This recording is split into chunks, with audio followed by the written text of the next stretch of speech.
Hey everyone, तो कैसे हैं आप सभी। आई होप कि आप लोग ठीक होंगे। मैं अगेन स्वागत करता हूं आपके अपने चैनल पर। 90% रिटेलर के पास क्या है ना कि छोटा कैपिटल होता है और वो अपने छोटे कैपिटल को ही ग्रो करना चाहते हैं और वो अपने कैपिटल को ग्रो नहीं कर पाते क्योंकि वो बिगनर स्टेज में होते हैं, उन्हें ज़्यादा नॉलेज नहीं होता है। वो ट्रेडिंग में सीधा आते ही ऑप्शन ट्रेडिंग करने लगते हैं, इसलिए उन्हें ज़्यादा समझ नहीं होता है कि मार्केट में क्या। यदि आप ऑप्शन ट्रेडिंग करना चाहते हैं तो आज की इस वीडियो में मैं आपको एक ऐसी स्ट्रेटजी दूंगा जिसकी एक्यूरेसी 85% है और मैंने इसे बैक टेस्ट भी कर रखा है। ये बहुत ही अच्छी प्रॉफिटेबल स्ट्रेटजी है और ये स्ट्रेटजी आपको प्रॉपर स्कैल्पर बना देगी।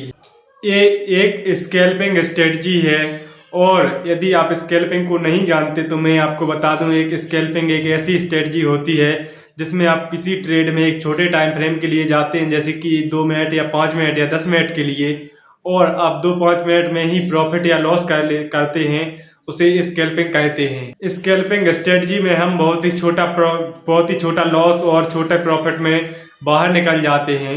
हम यहाँ पर बड़ा लॉस नहीं लेते हैं और जब तक कि हम प्रॉफिट तो ज़्यादा बड़ा ले लेते हैं लेकिन लॉस हमारा बहुत ही छोटा होता है।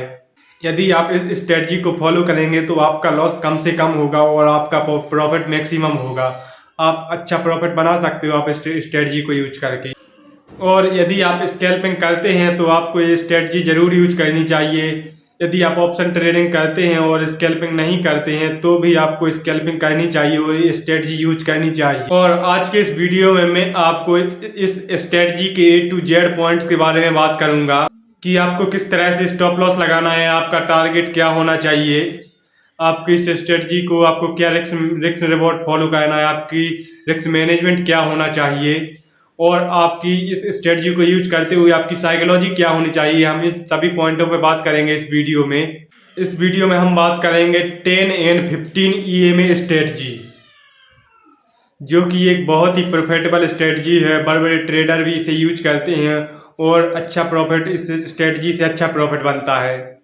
यदि आप इसे अडॉप्ट करते हैं तो आप अच्छा खासा प्रॉफिट बना सकते हो। 10 and 15 EMA स्ट्रेटजी की मदद से आप अच्छा रेगुलर प्रॉफिट बना सकते हो।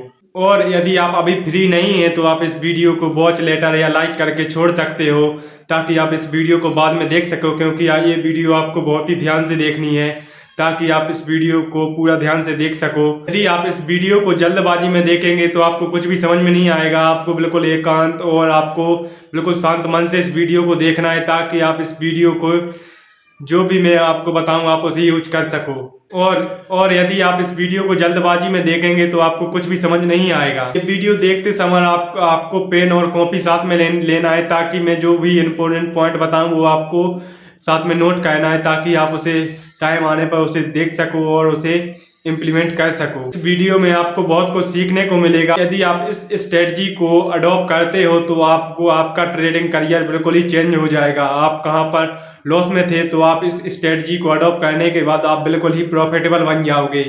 तो मैं अपने चार्ट पर आ चुका हूँ और यहाँ पर इंडिकेटर पर जाएंगे और यहाँ पर टेक्निकल और यहाँ पर सर्चिंग में लिखेंगे EMA, मूविंग एवरेज एक्सपोनेंशियल, और इस पर 2 बार क्लिक करेंगे तो ये दोनों इंडिकेटर यूज हो जाएंगे। और बाय डिफ़ॉल्ट इसकी लेंथ भी चेंज कर, इसकी सेटिंग में थोड़ी छेड़छाड़ करेंगे तो इसकी सेटिंग रखेंगे। सेटिंग में जाएंगे और यहाँ पर इसकी लेंथ है ना जो, इसको रखेंगे 10 और इसको ओके कर देंगे। और यहाँ पर नीचे वाले की सेटिंग में जाएंगे और इसकी लेंथ रखेंगे हम 15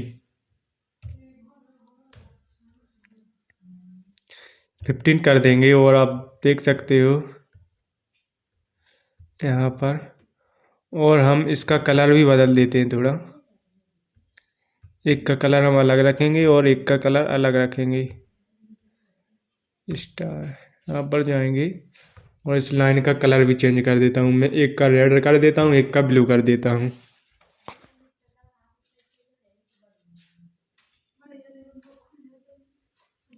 और यहाँ से हम सेव कर देंगे। तो आप देख सकते हो एक लाइन का कलर ब्लू कर दिया है और एक का रेड कर दिया है।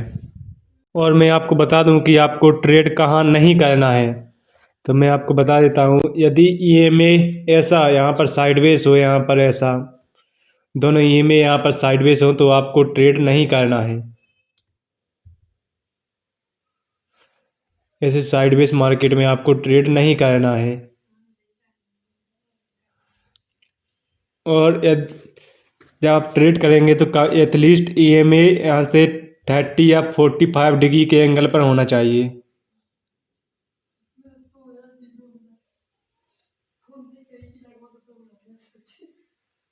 कम से कम 45 डिग्री का एंगल तो होना ही चाहिए। यहाँ से इसके बीच का जो गैप है ये 45 डिग्री होना चाहिए। और ऐसा ही डाउन साइड में देखेंगे, डाउन साइड में यहाँ पर ऐसा ट्रेंडिंग ईएमए होना चाहिए। और इसके बीच में जो गैप बने यहाँ पर 45 डिग्री का एंगल बनना चाहिए, तभी आप ट्रेड करेंगे। और यदि मार्केट यहाँ पर ऐसा साइडवेज है तो आप ट्रेड नहीं करेंगे। और इसके लिए मैं आपको बता दूं कि ज़रूरी क्या है। जैसे कि मान लीजिए कि यहाँ पर ये आपका ईएमए है, यहाँ से ट्रेंडिंग हो गया। आप यहाँ पर कम से कम एक बुलिश कैंडल तो इसके ऊपर यहाँ पर बननी ही चाहिए। जैसे ही ये बुलिश कैंडल बनी, आप इसके हाई का, इस कैंडल जैसे ही ये अगली कैंडल इसके हाई को पार करती है तो आप यहाँ पर एक ट्रेड ले सकते हो। और आप इस ट्रेड को तब तक होल्ड कर सकते हो जब तक कि एक ईएमए को नहीं काटती है, तब तक आप इस ट्रेड को होल्ड कर सकते हो। जैसे ही कोई कैंडल ईएमए को 15 ईएमए को काट के नीचे आ जाती है तो आप इस ट्रेड से एग्जिट हो जाएंगे। यदि ये दोबारा इस पर सपोर्ट लेकर या 9 या 15 ईएमए पर सपोर्ट लेकर दोबारा ऊपर जाती है तो आपका ट्रेड दोबारा आप एंट्री ले सकते हो। जैसे ही अगली कैंडल के हाई को पार करे तो आप यहाँ से दोबारा एंट्री ले सकते हो। और जैसे ही ये ईएमए को काटती है, नीचे की तरफ काटती है, तो आप डाउन साइड का भी ट्रेड ले सकते हो। और मैं आपको बता दूं कि आपका स्ट्राइक प्राइस क्या होना चाहिए। आपको हमेशा आईटीएम में ही रहना है।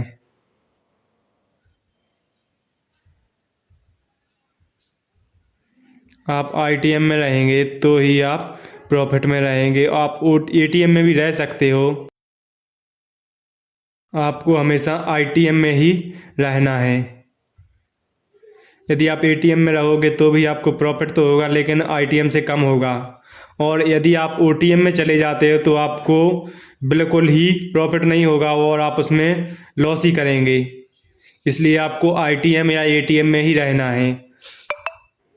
आपको ओटीएम को बिल्कुल ही अवॉइड करना है, आपको ओटीएम में जाना ही नहीं। यदि प्राइस ज़्यादा है तो आप उस ट्रेड को अवॉइड कर सकते हो, ना कि आप ओटीएम में चले जाएं। आपको एटीएम या आपको आईटीएम में ही रहना है। यदि आप आईटीएम में रहेंगे तो आप और भी अच्छा है, एटीएम से आप आईटीएम में अच्छा प्रॉफिट करेंगे। लेकिन आपको रहना खाली आईटीएम और एटीएम में ही है, ओटीएम में आपको कभी नहीं जाना। आप एटीएम में जाएंगे तो यदि बैंक निफ्टी 50 पॉइंट मूव करता है तो आपको एटीएम में 25 से 30 पॉइंट आपको इजीली मिल जाएंगे। और एटीएम में भी आपको 20 से 25 पॉइंट मिल जाएंगे। और यदि आप एटीएम में हैं तो आपको 25 से 30 पॉइंट मिल जाएंगे और एटीएम में आपको 20 से 25 पॉइंट इजीली मिल जाएंगे। और यदि आप ओटीएम में हैं तो ओटीएम में आपको 10 से 15 पॉइंट ही मिलेंगे, क्योंकि ओटीएम में कम प्रॉफिट होता है और आईटीएम और एटीएम में ज़्यादा प्रॉफिट होता है। मैं अगेन कोई क्लियर वीडियो बना दूंगा कि आपको किस वजह से इसमें कम प्रॉफिट होता है और किस वजह से इसमें ज़्यादा प्रॉफिट होता है। तो मैं एक पूरा वीडियो बना दूंगा कि आपको क्या करना होगा, इसलिए आप उस वीडियो में देख सकते हो। तो आपको ट्रेड स्ट्राइक प्राइस में आपको आईटीएम या एटीएम ही सिलेक्ट करना है, आपको ओटीएम में अवॉइड ही करना है बिल्कुल ही।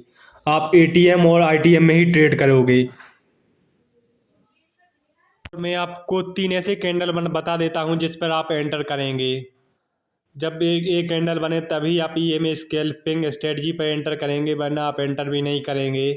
और सबसे पहले तो आपको यदि ईएमए पर सपोर्ट लेती हुई यदि आपको कोई हैमर कैंडल मिल जाए जिसकी बीक लंबी हो और उसकी बॉडी छोटी सी हो तो आप इस पर ट्रेड करेंगे। और यदि कोई आपको यहाँ पर कोई और बुलिश से कैंडल मिल जाए तो आप उसके भी ट्रेड करेंगे।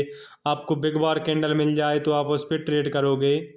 इसलिए आपको कुछ गिनी चुनी कैंडल पर ही ट्रेड करना है। यहाँ पर छोटा सा वीक होगा, आप इन तीनों कैंडल पर ही आप ज़्यादा ट्रेड करोगे, आप और ज़्यादा कैंडल पर नहीं करोगे। और आपको यदि आपको डाउन साइड का भी ट्रेड करना है तो आप इसका अपोजिट ले सकते हो। जैसे कि मान लीजिए कि यहाँ पर कोई डाउन साइड के लिए है तो यहाँ पर ऐसी ट्रेंड लाइन आएगी, तो इसका अपोजिट ही आप इसको डाउन साइड के लिए भी इसके ट्रेड कर सकते हो। यदि इसका अपोजिट बनता है तो आप डाउन साइड के लिए भी प्लान कर सकते हो। केवल आपको इन्हीं कैंडल पर ज़्यादा प्लान करना है। आप इन्हीं कैंडल पर ज़्यादा प्लान करेंगे तो आपको प्रॉफिट होगा। चार्ट पर भी आपको कुछ ट्रेड बता देता हूँ। जैसे कि यहाँ पर EMA साइडवेज था, यहाँ से EMA ने यहाँ से बुलिश होना स्टार्ट हुआ, यहाँ से EMA बुलिश हुआ और यहाँ पर एक बुलिश कैंडल भी बनी। तो आप यहाँ से यदि आप इसके मिडिल में भी एंट्री लेते हैं, यदि आप इसके हाई पर भी एंट्री लेते हैं तो आप यहाँ पर आपकी एंट्री होगी। मैं यहाँ से बना देता हूँ आपको लॉन्ग पोजीशन में यहाँ से लगा देता हूँ। जैसे कि मान लीजिए यदि आपकी एंट्री यहाँ पर भी हुई तो आपका स्टॉप लॉस कैंडल लो होगा, ये आपका स्टॉप लॉस होगा और तब तक EMA को नहीं काटता। जैसे कि मान लीजिए यहाँ पर ये मार्केट क्लोज हो गया, आप यहाँ तक इस ट्रेड में बने रह सकते थे। आपको 1:2.3 का आपको रिस्क रिवॉर्ड मिल गया होता। यदि आप इस ट्रेड में होते तो आप इसमें अच्छा खासा प्रॉफिट बना चुके होते। आपको ऐसे ही बुलिश देखना है कि कहाँ पर मार्केट क्या है। जैसे कि मैं यहाँ पर बता देता हूँ आपको। जैसे कि यहाँ पर देखिए, यहाँ पर नहीं, मैं थोड़ा और यहाँ पर चलता हूँ। मैं एक ही चार्ट में आपको बता रहा हूँ कि आपको क्या करना है। लोग क्या करते हैं कि अलग अलग चार्ट दिखा देते हैं आपको, किसी चार्ट में कहीं पर बना तो वहाँ पर बता देते हैं आपको। जैसे कि मैं यहाँ पर देखो, यहाँ पर इसने ये काटा तो यहाँ पर नीचे से भी ट्रेड आ रहा था। यदि आप इस कैंडल पर गए, यहाँ पर ये देखिए कि यहाँ पर एक बुलिश कैंडल है, यदि आप इस पर ही गए, मैं यहाँ पर पोजीशंस लगा देता हूँ, लॉन्ग पोजीशन लगा देता हूँ। मैं यहाँ पर मैं लॉन्ग पोजीशन पे जाऊँगा और यदि आप इस कैंडल या इस कैंडल के यहाँ पर भी गए, इसके हाई पर गए और आपका स्टॉप लॉस क्या होगा, कैंडल लो, तो यहाँ पर ये आपका स्टॉप लॉस हो जाएगा और आपका टारगेट देख सकते हो कि आपको एक अच्छा खासा टारगेट यहाँ पर मिल चुका है। आपको इसमें 1:5 टारगेट, यदि आप इस स्ट्रेटजी को फॉलो करेंगे तो आपको ऐसा ही टारगेट मिलने वाला है। आप 1:3, 1:4, 1:5 ऐसे भी आप इजीली टारगेट ले सकते हो। लेकिन आपको धैर्य से काम लेना है। आपको हर जगह ट्रेड नहीं करना है। आपको जहाँ पर ट्रेड बने आपको वहीं पर ट्रेड करना है। जहाँ पर EMA बुलिश हो वहीं पर आपको ट्रेड करना है। आपको जैसे कि मान लीजिए कि देखो, मैं आपको साइडवेज भी बता देता हूँ।